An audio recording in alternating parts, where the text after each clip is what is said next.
Si Banco Estado tiene problemas, el Museo de la Memoria podrá tener problemas, ¿no? Digo yo.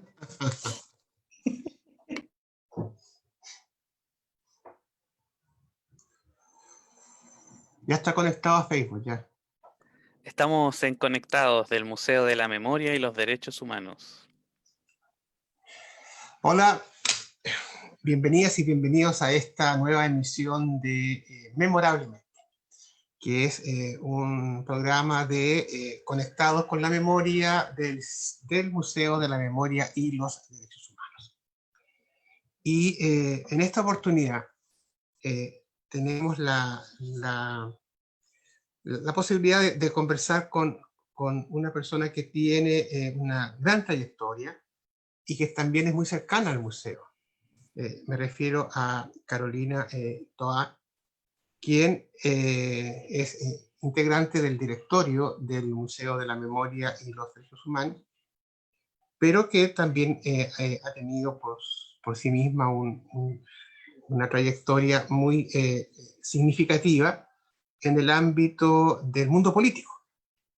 Entonces, Carolina, gracias por estar acompañándonos en este diálogo. No, gracias Francisco por la invitación. Un gusto estar aquí. Bueno, estuve volviendo a ver una entrevista que yo pude realizarte en ¿Qué pasa ese olvido?, que es un programa que hacíamos con la Universidad de Santiago, y fue una entrevista larga, una entrevista muy sustantiva, y decirle a quienes nos están escuchando que esa es verdaderamente una pieza de antología. Yo recomiendo verla. Es un diálogo muy interesante que hace un recorrido de la historia personal y política de Carolina, que es muy completa y muy desafiante, y que siempre bueno, nos invita a volver a conocerla. En esta oportunidad vamos a acotar más esta conversación. Está situada, como en la convocatoria dice, Memorias de Septiembre. Y estamos hoy día a 9 de septiembre. En términos como cronológicos, el 9 de septiembre se ubica más o menos en la mitad entre el 4 de septiembre y el 11 de septiembre. Pero en este caso nos interesa abordar el 4 de septiembre y el 11 de septiembre a años distintos a este año en que estamos. Entonces, Memorias de Septiembre, Carolina, cuando hablamos de septiembre, ¿cómo va tu memoria? ¿Dónde va tu memoria? Y particularmente pensando en estos dos hitos significativos, el 4 de septiembre de 1970 y el 11 de septiembre de 1973. Partamos por el primero, 4 de septiembre de 1970. Bueno, este año ha sido una conmemoración de esa fecha un poco distinta porque se cumplieron los 50 años. Entonces ha habido mucha información circulando, muchos videos que se han sacado a la luz, muchos testimonios. Ha sido, digamos, una conmemoración de esa fecha mucho más protagónica que en años anteriores, pero yo creo que no lo es solamente porque se estén cumpliendo 50 años, por la cifra redonda, digamos, de las décadas, sino porque este año, por el hecho de que nos estamos acercando al plebiscito constitucional y a una época de nuestra historia como tan importante en que vamos a tener la posibilidad de redefinir muchas cosas, de alguna manera estas fechas están ligadas, ¿no? Es como un ciclo de nuestra historia que ha tenido muchos dolores, que ha tenido reencuentros, reconstrucciones, insuficiencias, y el plebiscito es como un nuevo hito en esa historia, ¿no? En tratar como de encontrar un camino de país que sea de todos, que el 4 de septiembre de 1970 fue un intento de ese tipo, o sea, es el gobierno de la Unidad Popular, el proyecto de Salvador Allende, era el intento de tener un país sin exclusiones, era el intento de tener un país que se hiciera cargo de las injusticias tremendas, desigualdades que existían también en esa época, y de hacer del gobierno un instrumento para ese propósito. Y eso fue desde el principio, desde ese mismo momento, desde el inicio, antes de que nadie pusiera un pie en la moneda, fue para una parte, un sector de la sociedad chilena, fue algo amenazante, fue un punto de inflexión en que muchos temieron perder el verdadero control que tenía un grupo muy limitado, pero con una trayectoria histórica muy constante, ¿no? De mantener un gran poder en la sociedad. Se sintió muy amenazada en esa época, como probablemente hay personas que se sienten amenazadas hoy día también al ver que se va a discutir democráticamente una nueva constitución. Yo creo que son historias totalmente distintas, momentos diferentes, no me gustaría hacer un paralelo entre ellas, pero sí hago una especie de evocación a partir de la memoria, porque lo importante con la memoria no es solo recordarla y hacer homenaje a quienes quedaron en esa historia, y especialmente a quienes murieron, a quienes fueron al sacrificio en esa historia, como Salvador Allende, sino también aprender de ella. Y yo creo que es tan importante ahora que tenemos una nueva oportunidad de intentar un país realmente para todos, que logremos que no impere esos miedos y esos odios que se levantan a veces, y que impere el sentido de una patria democrática con mayúsculas, sin digamos, los amarres, las limitaciones que hemos enfrentado por tanto tiempo, ¿no? Ahora, esa fecha para mí es muy significativa también porque es una fecha en que familiarmente nuestra vida cambió radicalmente. Mi padre fue parte del equipo muy cercano de Salvador Allende, y los años de la Unidad Popular fueron una verdadera, no sé, como de llamarla, como una montaña rusa de emociones, para arriba, para abajo, y bueno, no pararon más esas, pues siguieron después con el golpe, pero ahí fueron solo para abajo.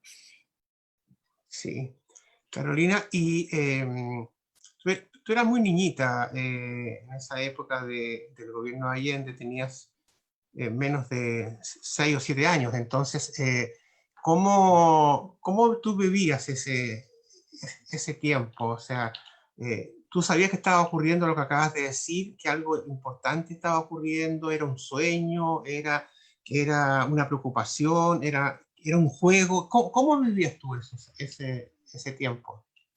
Bueno, yo era muy chiquitita cuando Salvador Allende ganó, yo tenía 5 años, Sí. pero tenía una familia, y mi papá especialmente, desde muy chiquitita a mí me habló siempre de política. Yo siempre supe que él estaba en el proyecto Salvador Allende, siempre supe por qué estaba, cuál era el sentido de ese proyecto, cómo lo podía entender a esa edad, ¿no? Y yo lo vivía como una gran cruzada justiciera, como un momento en que el país podía dar un paso a favor de realmente un imperio, de justa manera de vivir, y sentía que el gobierno de Salvador Allende era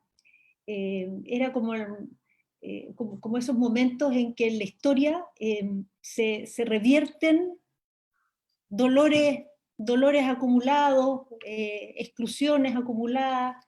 Sentía que mi padre era parte de algo de lo que yo me sentía tan orgullosa, ¿no? Que en una mirada infantil tenía toda la ingenuidad que uno a esa edad tiene, pero que cuando uno la ve con una mirada de adulta, en realidad la verdad es que esa percepción infantil no estaba tan alejada de la realidad. El gobierno de Salvador Allende era un sueño muy ambicioso, con unos auténticos, genuinos afanes de justicia social.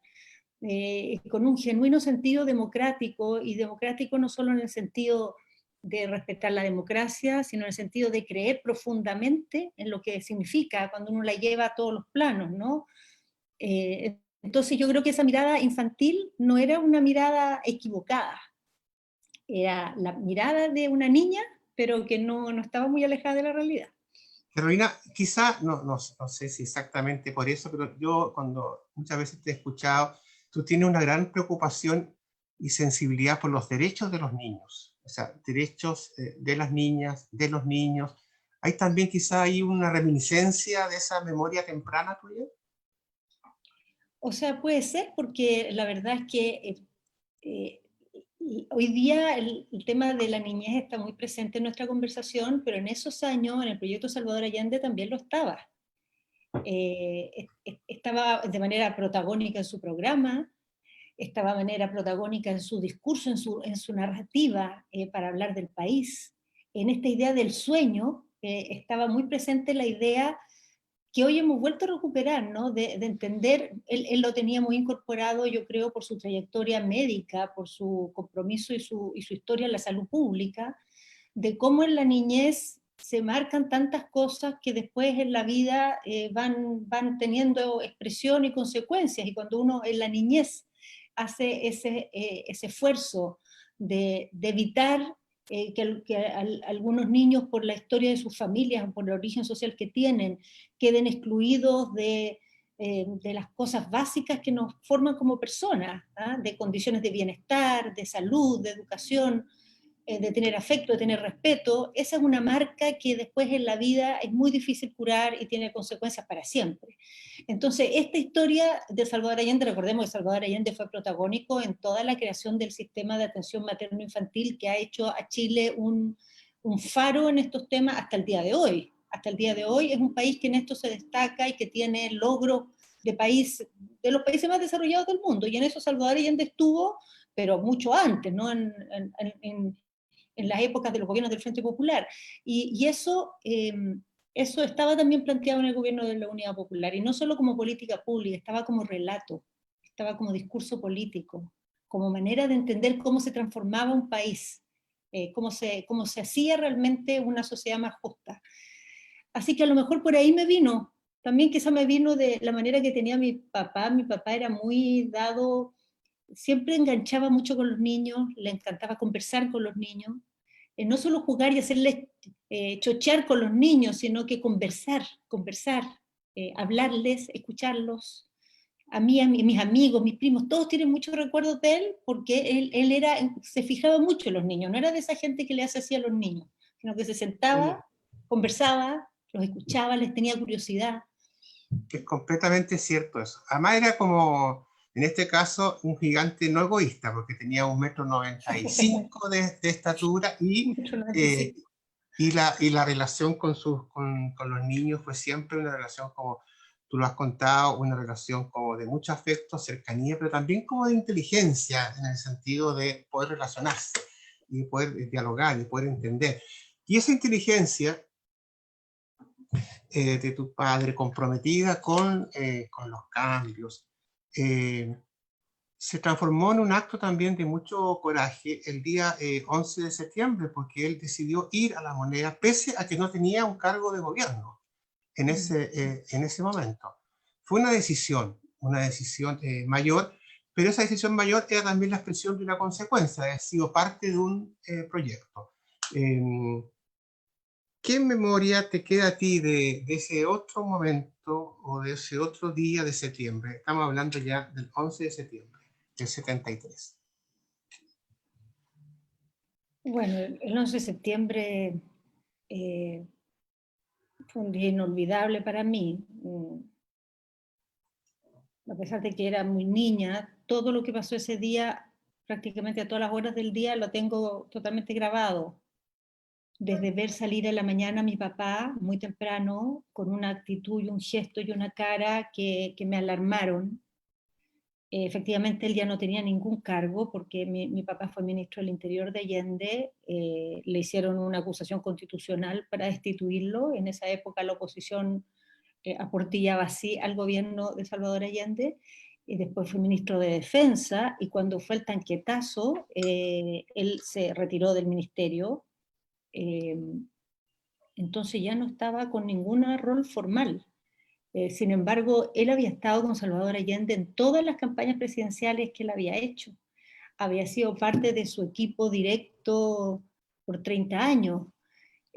Sentía que el proyecto de la Unidad Popular era un proyecto de vida, no era solo un cargo, una responsabilidad administrativa que se tenía en virtud de una cierta posición. Y cuando llegó ese momento y ese desenlace tan trágico, que yo creo que de alguna manera todos los cercanos a Salvador Allende y todas las personas que tenían mayor responsabilidad en la Unidad Popular en los días anteriores sabían que existía ese riesgo, sabían que estaba esa posibilidad, que algo se estaba fraguando de ese tipo. Yo creo que todos habían tenido la oportunidad de pensar bien qué harían ese día y cuál era su posición donde les tocaba estar. Y mi padre no tuvo duda y donde tenía que estar era en La Moneda, defendiendo al gobierno, así que se fue a La Moneda. Y el resto del día nosotros nos sacaron de nuestra casa, nos llevaron a donde mi abuela, estuvimos ahí, como siempre los adultos tratan de embolinarle la perdiz a los niños, entonces, no sé, te hablan como con unas caras de felicidad y te ponen una sonrisa que los niños siempre se dan cuenta en realidad de lo que pasa. Cuando pasan cosas tan importantes, yo creo que los niños lo sienten en el cuerpo. Yo ese día sentía en el cuerpo que estaba pasando algo terrible, terrible, y observaba a los adultos de la casa y me daba cuenta apenas se alejaban de nosotros que las sonrisas desaparecían y se transformaban en unos gestos de mucha preocupación. Y especialmente en la tarde, cuando fueron las noticias que nosotros nos echaron para que no viéramos nada, me las arreglé para esconderme no sé dónde y ver las noticias detrás de un sillón, donde ahí supe de la muerte de Salvador Allende. Escuchar, no sé si era las noticias en la tele o en la radio, eso que me borra un poco la memoria, pero lo supe así, espiando a mi abuela que escuchaba las noticias, y desde ahí, por cierto, empezó la interrogante de qué habría pasado con mi papá, ¿dónde está mi papá? Mi papá no volvió a la casa nunca más. Y bueno, los adultos nuevamente trataron de protegernos diciéndonos que andaba de viaje, cosas que, bueno, uno sabía que no, porque además todo en nuestro entorno estaba todo en la misma situación. Entonces, todos sabíamos que todos mis amigos tenían sus padres presos o arrancados, y a poco andar varios empezamos a tener a los padres muertos o desaparecidos, y por más que los adultos nos trataran de proteger, no había cómo. La verdad era demasiado fuerte, demasiado evidente y nos llegaba por todos lados, se colaba por todos lados. Sabes que recuerdo que una vez tú dijiste que tu padre era un constitucionalista y un revolucionario a la vez, ¿ya?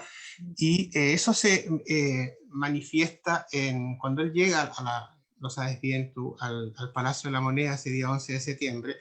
Él dice que el compromiso del gobierno es gobernar y del presidente es gobernar hasta el último día de su mandato, y que ese último día de su mandato es el 5-4 de septiembre de 1976.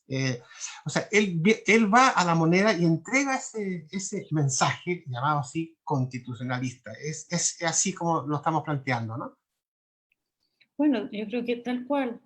Creo que mi padre era al mismo tiempo un constitucionalista y un revolucionario, no era para nada ingenuo en el sentido de no darse cuenta de lo desafiante que era construir un camino que tuviera todas estas exigencias, digamos, sobre sí. Por eso todo el mundo tenía claro la relevancia y lo único del proyecto que representaba la Unidad Popular y Salvador Allende en particular. En estos días fíjate, me mandaron el video de una de los capítulos del programa Esta Hora se improvisa, donde mi padre era panelista habitual, y hay un programa que se grabó la semana después o días después del triunfo de Salvador Allende, del 4 de septiembre de 1970, cuando todavía Allende no asumía y mi padre todavía no era nombrado ministro, así que fue y participó como panelista. Y yo les recomiendo a los que nos están escuchando que lo busquen, está en YouTube, es muy fácil ubicarlo, ver el programa completo.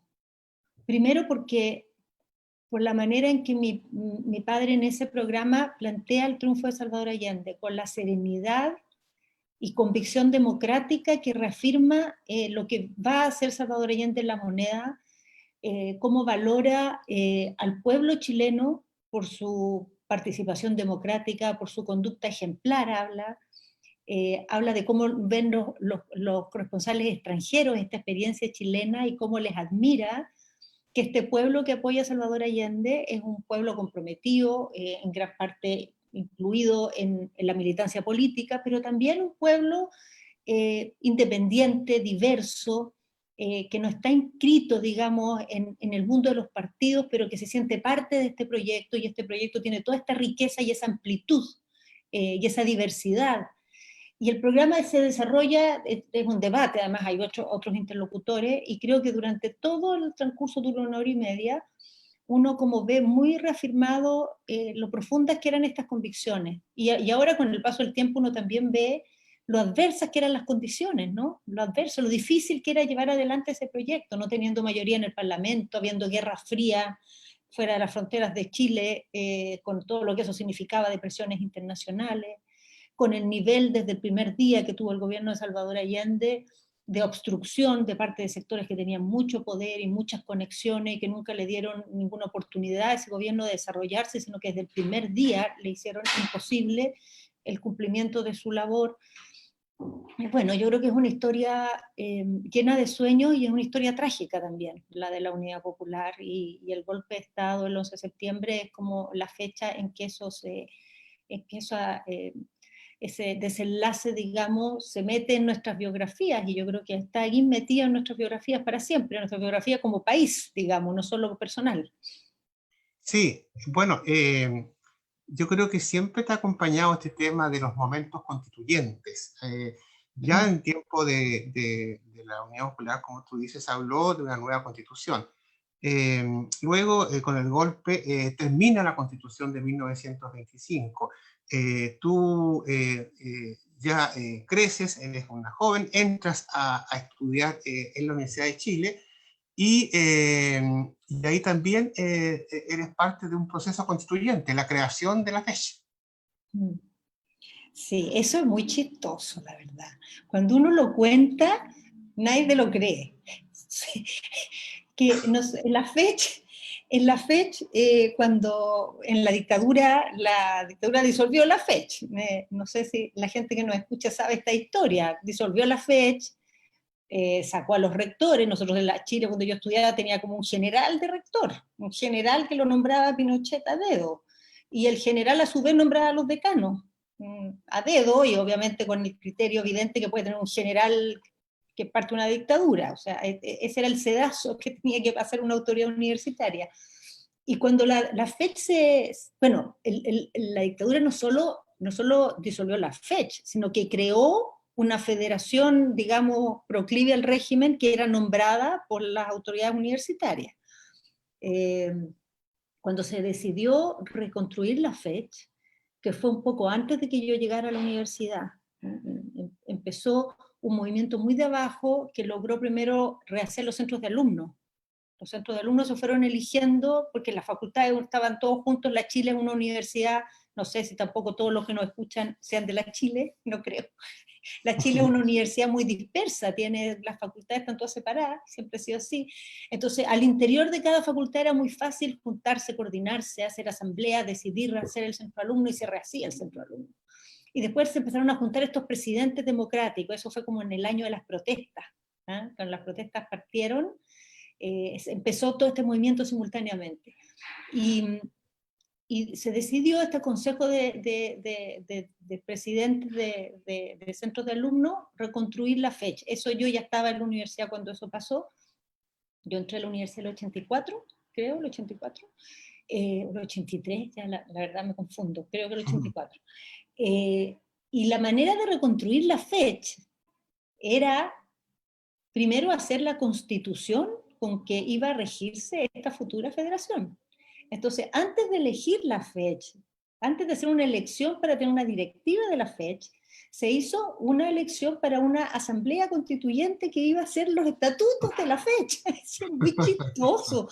Esto es dictadura, o sea, ¿dónde se ha visto? Se eligieron delegados y estos delegados trabajaron haciendo los estatutos de la fecha, donde se estableció el cuerpo de gobierno, cómo iba a funcionar, cómo se iba a elegir, el sistema electoral, el servicio electoral universitario que iba a controlar las elecciones, todas las guarifaifas propias de una pequeña nación democrática que hicimos al interior de la Chile. Así que sí, la FECH partió con su proceso constituyente. Es una Bueno, ternura realmente. sí, claro, pero luego pasa el tiempo y te ves involucrada nuevamente en una definición constitucional o constituyente porque viene el plebiscito del 5 de octubre. Y en ese plebiscito tú tuviste, estamos hablando ya del año 88, y tú tuviste un rol bien importante porque estuviste en la franja televisiva, estuviste en el espacio público político involucrada con el tema de si había que decirle sí o no a la propuesta de continuidad de general Pinochet en el gobierno del país. Así es. Y sabes qué, Francisco, creo que ahora es bueno recordar, porque estos temas se están hablando mucho y muchas veces yo creo que la perspectiva que se toma no termina de dimensionar lo que eran esos años. Cuando entramos a involucrarnos en la campaña del no y a jugarnos por ganar ese plebiscito, eh, tuvimos muchas dudas de si hacerlo o no. Tuvimos dudas, en primer lugar, por lo obvio, y era que no había ninguna certeza de que iba a haber respeto del resultado electoral. Ni siquiera teníamos al principio condiciones para saber si íbamos a poder participar del control electoral. Esas cosas se fueron ganando en el camino, tuvo mucho que ver la solidaridad internacional en eso, porque cuando la oposición empezó a decidir involucrarse en el plebiscito y jugarse por ganar el plebiscito, empezó a haber mucho apoyo internacional y mucha presión internacional para que se dieran garantías en el sentido de que iba a haber vocales en las mesas, de que iba a haber una franja televisiva, porque acuérdate que la oposición estaba fuera de toda la prensa oficial, fuera de la tele. La televisión los tenía totalmente censurados, al vez el Canal 13 cubría algunas cosas, pero siempre muy sesgado, siempre muy mínimo. Entonces se fueron logrando algunas garantías, pero cuando se tomó la decisión de involucrarse no había ninguna garantía, o sea, era realmente muy riesgoso y existía la posibilidad de que quedáramos entrampados en un tremendo fraude y metidos al medio de un fraude. Y se decidió dar esta pelea un poco con la conciencia de que todo el esfuerzo que llevábamos años haciendo de sacar a Pinochet con la movilización no había dado fruto. Pinochet estaba ahí y de hecho había tenido momentos de mucha debilidad, pero ya estaba un poquito recompuesto, por decirlo así. Entonces no estaba a punto de caer tampoco Pinochet, a pesar de que había pasado momentos bien frágiles. Nunca había bastado todo el despliegue que se hizo de la ciudadanía, de todo tipo, del mundo estudiantil, de las poblaciones, de las mujeres, de los partidos, de los trabajadores. Pinochet no cayó. Entonces tomamos la decisión de entrar en esto con ese riesgo. Pero además con otra decisión más que también era difícil, y que obviamente tuvo consecuencias, decisión de la cual yo no me arrepiento, pero me hago cargo de que tuvo consecuencias, que entrar en el plebiscito convocado por la dictadura era incorporarnos en esa institucionalidad. Era un plebiscito que estaba fijado en el itinerario de normas transitorias de la Constitución del 80. No era un plebiscito que se había acordado en una mesa de negociaciones con la oposición. Era algo que estaba en el itinerario que la Constitución del 80 definió. Y por eso también era complejo, porque entrar en ese plebiscito significaba incorporarse después en un itinerario de reconstrucción de la democracia que era el que estaba definido ahí, elecciones presidenciales el año siguiente, con esa constitución. Después en el camino se lograron hacerle algunos cambios a esa constitución que fueron muy importantes. Por ejemplo, eliminar la proscripción de varios partidos políticos, cosas no menores, pero así todo seguía siendo la constitución del 80. Y hasta el día de hoy se le han seguido haciendo muchos cambios. Se sacaron los senadores designados, la inamovilidad de los comandantes y jefes. Es verdad que la Constitución se ha desembarazado de algunos de sus aspectos más aberrantes, pero sigue siendo la Constitución del 80. y sigue teniendo, sobre todo en su parte más programática, las orientaciones que siempre tuvo, porque en esas nunca ha habido piso para hacer cambios realmente más sustantivos. Entonces fue una decisión difícil. Claro que fue un año, digamos, un medio año que estuvimos en esa... En realidad esto se activó fuerte desde marzo hasta octubre, que fue el plebiscito. Fue, claro, un periodo que uno lo recuerda hoy día como una época maravillosa, o sea, de que la gente se fue atreviendo cada vez más, de que se venció ese miedo que había, que se construyó una unidad transversal amplísima, todo el mundo puso de su parte. Realmente fue un momento de una generosidad y una grandeza de este pueblo impresionante, y triunfamos en el plebiscito. Pero no fue una decisión fácil, tenía muchos bemoles, tenía riesgos y tenía costos también. Tenía costos, tuvo costos. Carolina, bueno, pasamos de septiembre a octubre, ¿no es cierto? Estamos hablando del plebiscito del 5 de octubre, pero ahora, en octubre de este año, en unos días más, el 25 de octubre, hay otro plebiscito. Y ahí las alternativas son apruebo o rechazo. ¿Cómo ves tú ese plebiscito del 25 de octubre? ¿Qué importancia tiene? Bueno, tiene... Creo que el plebiscito, cuando lo veo conectado con una historia chilena hacia atrás, y lo veo en ese sentido con un gran simbolismo, pero lo veo también conectado con un momento histórico de muchas transformaciones a nivel global, un cambio de era. Creo yo que nosotros estamos en los albores de un cambio de era que está llena de incógnitas, porque a diferencia de otros cambios que ha habido en la historia, en que en el fondo se construye un sujeto social y político que reivindica un proyecto nuevo y logra imponerse, aquí el cambio que viene no tiene un sujeto claro, un proyecto político definido, lo que tiene más bien son muchos síntomas de que hay una época, de una manera de funcionar de la sociedad humana que está mostrando fracturas, y que uno ve claramente que por los cambios, desde los cambios climáticos hasta los cambios tecnológicos y los cambios societales, nos vamos a enfrentar a muchos cambios en la época que viene. Y esta constitución está justo metida aquí como entre medio, ¿no? Como esta especie de bisagra de esta puerta que nos conecta para atrás con una historia constitucional en que no solo la constitución del 80, todas nuestras constituciones se han hecho sin participación, se han hecho por hombres, las mujeres prácticamente poco y nada. O sea, en la del 25 y en la del 33, nada.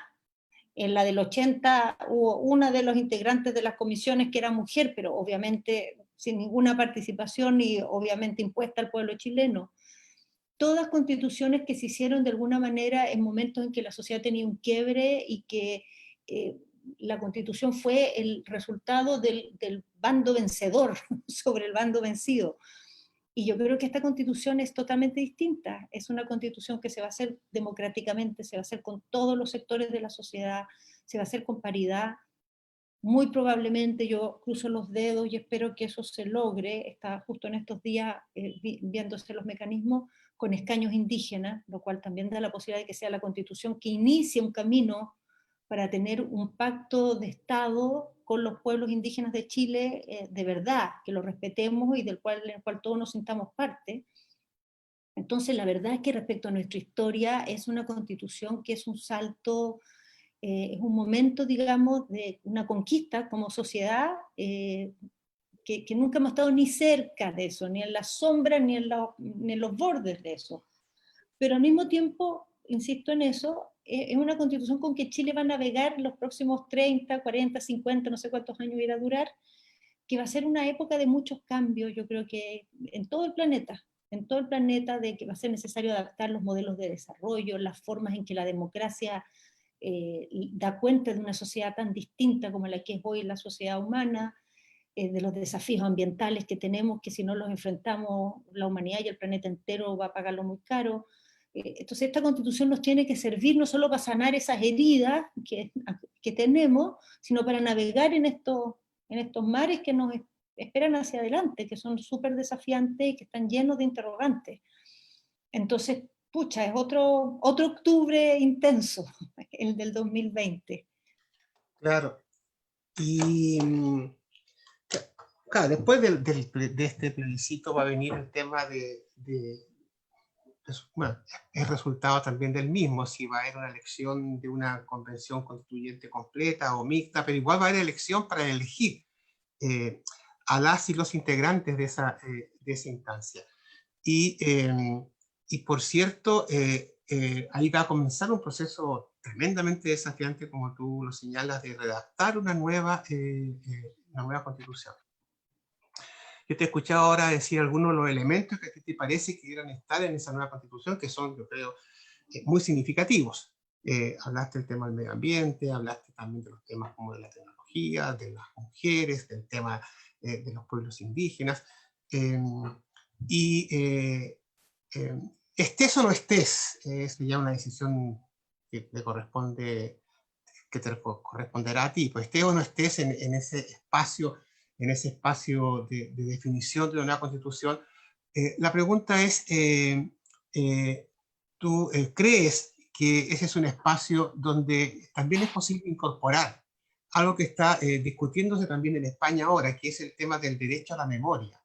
Porque claro, tú haces la proyección hacia adelante, pero también eh, cómo se resguarda constitucionalmente ese derecho a la memoria, a mí me parece que también puede ser un elemento bien significativo de tener presente. Porque, y aquí voy a hacer un guiño con algo que tú leíste hace muy poco, hay muchos amnésicos dando vuelta.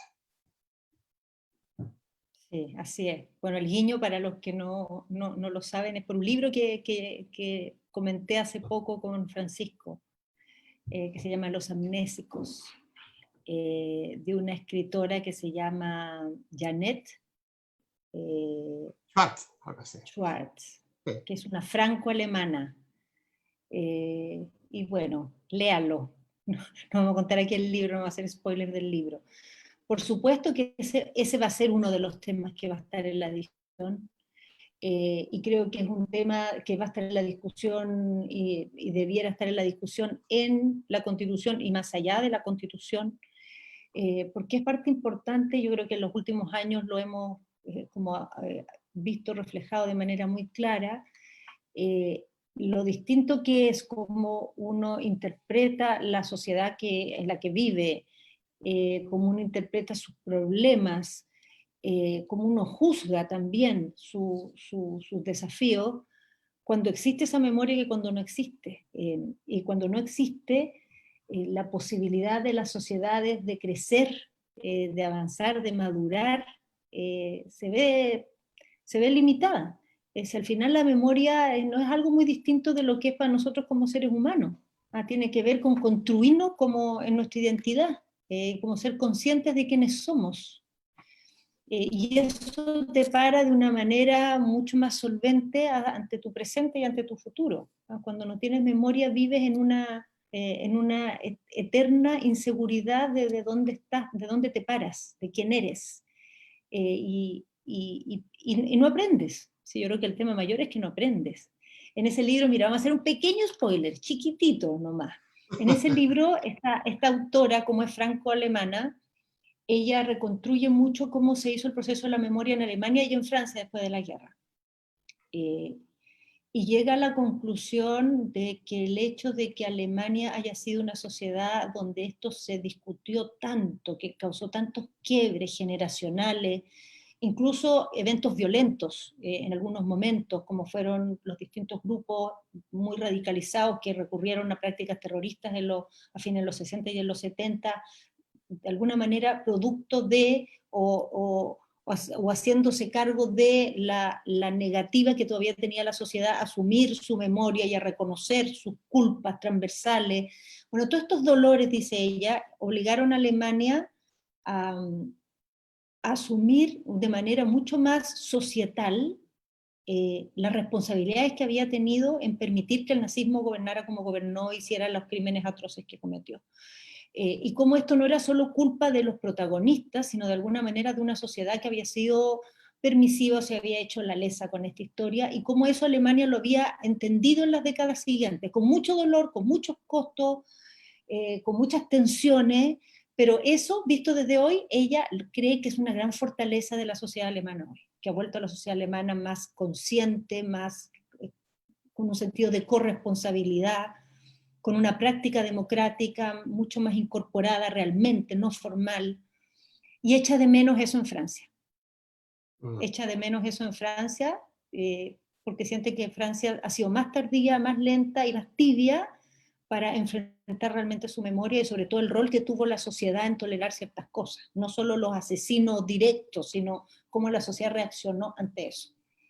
Vale mucho la pena leer ese libro. Los amnésicos. Muy bien. Carolina, hemos tenido una interesantísima conversación y siempre queda uno con la idea de poder seguir conversando, ya lo haremos en otra oportunidad, pero tú nos has hablado al finalizar, y ahí es la última observación o pregunta que te quería hacer más bien, es esto de los tiempos de la memoria, porque has hablado de la memoria de antes, estás en ese sentido también hablando del vínculo de la memoria con el presente, y también estamos hablando de cómo la memoria tiene que asegurarse como un derecho en el futuro. ¿Qué importancia tiene esta memoria para el país? Bueno, creo que recién lo dije, no quisiera repetirlo, pero quisiera hablar de que la memoria está construida en torno a una historia en la cual siempre hay perspectivas distintas. La historia uno ve, se construye y se reconstruye muchas veces, se mira con otros ojos después de un tiempo. Cómo uno ve los hechos históricos del pasado es muy distinto de cómo los vieron sus protagonistas en la época. Y en la historia hay dos cosas que uno, yo creo que es sano como país preservar. Una es que hay momentos en la historia que son esos momentos de quiebre, esos momentos donde suceden hechos que causan grandes dolores, donde es muy importante lograr una lectura donde se instale fuertemente el sentido de respeto a quienes fueron víctimas, a quienes fueron abusados, y el sentido de nunca más respecto a esas prácticas que se cometieron, que en el caso de la historia de Chile no es solamente respecto a lo que pasó en la dictadura, que nosotros somos un país que ha tenido muchos momentos de quiebre en distintos instantes, y creo que es importante hacer ese recorrido y que la historia nos ayude, la historia de los colegios y la historia después cuando somos adultos y seguimos leyendo y conversando, a ir siempre reforzando esos aprendizajes sobre los cuales ojalá logremos un acuerdo completo como sociedad. Eso es lo que uno debiera aspirar, que en esos temas haya un acuerdo completo y que uno diga, mire, podremos tener interpretaciones distintas de qué pasó, de cómo pasó, de quién fue, quién primero se equivocó, pero lo que no podemos tener interpretaciones distintas es que no se puede asesinar, no se puede perseguir, no se puede silenciar, no se puede hacer desaparecer, que quienes lo hacen deben recibir el peso de la ley.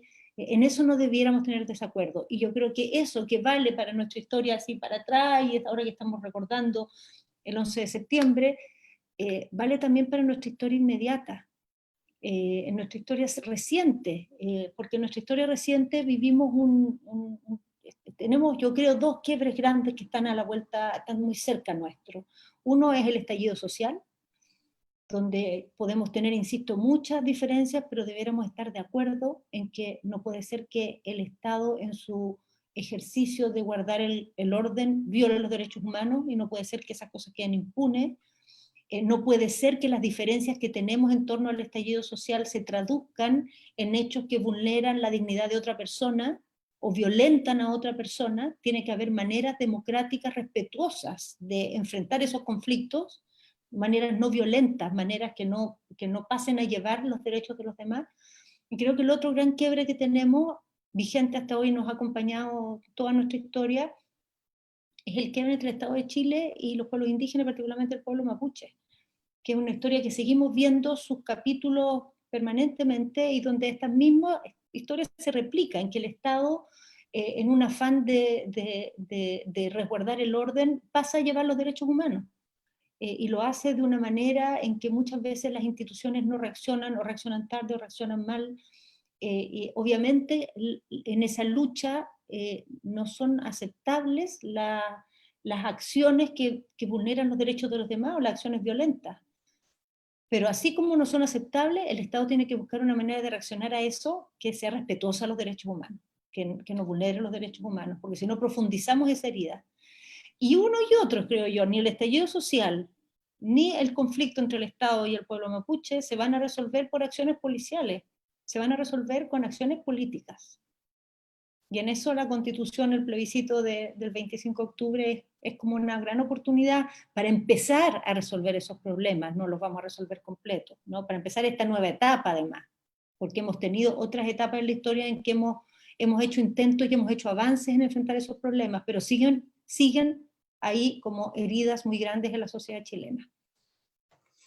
Bueno, Carolina, ha sido una entrevista, bien, con respuestas tuyas muy iluminadoras, también un guiño final, y uno diría que más que nunca derechos humanos, porque se requiere que los derechos humanos estén totalmente inscritos en la nueva Constitución. Y hay trabajo por hacer, y bueno, vamos a estar siempre escuchando las reflexiones y las orientaciones que nos entrega también Carolina a partir de toda su experiencia y de su propia historia y de su propia memoria. Carolina, muchas gracias por esta conversación y seguimos vinculados. Muchas gracias. Gracias, Francisco, y gracias a las personas que nos hayan seguido. Pues saludos, cuídense. De todas maneras.